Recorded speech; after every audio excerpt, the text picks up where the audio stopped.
Ontario and Haliburton are a popular destination for water sports of all kinds. Unfortunately, misuse of motorboats, sailboats, and other personal watercraft leads to hundreds of personal injuries or fatalities each year.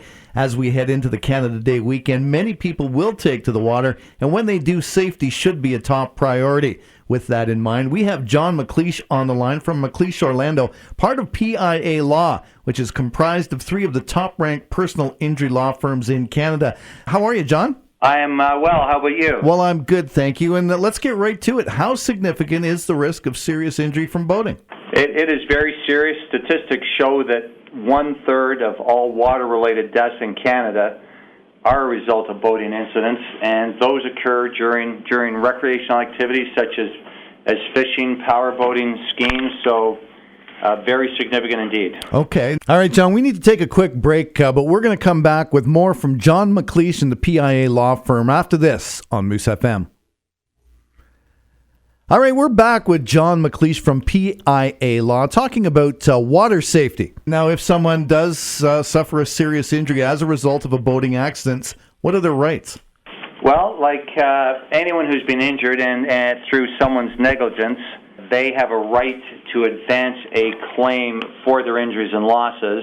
Unlike auto insurance, boating insurance is not mandatory. If you own and drive a car, you have to have insurance. Boating does not work that way, but most boaters are insured, and they have a right to, as I say, to advance a claim for their injuries and losses, and that can include things if it's a serious injury, if their ability to earn income in the future has been affected, the right to claim for that. If they're going to have future care expenses in the future that they wouldn't otherwise have, but for the injury, they can claim for that. So it's a little different than suing as a result of a car crash, but at the end of the day, the rights to claim for fair and reasonable compensation are the same. Okay, John, we need to take another break, but when we come back, I want to ask you about what people should be doing to protect themselves. When we come back with John McLeish from PIA Law on the Moose.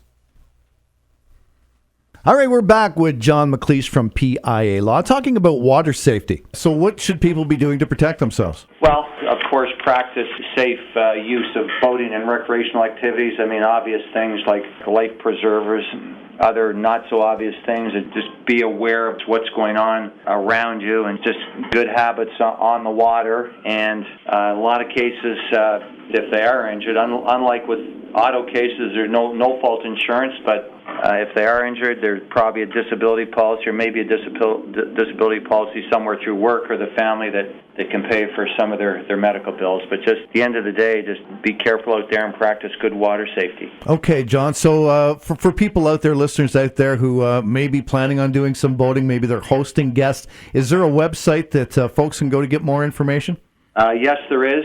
Those three firms you mentioned, part of the PIA Law, and those three firms are Thompson Rogers, Oatley Vigmond, and my law firm, McLeish Orlando. We do have a website, PIA Law, and all the law firms are mentioned there and their experience and everything that a person needs to know in searching for a lawyer can be found there. Terrific. John McLeish from PIA Law. Have a happy Canada Day. Yeah, you too. Thanks very much. For more information, go to www.pialaw.ca.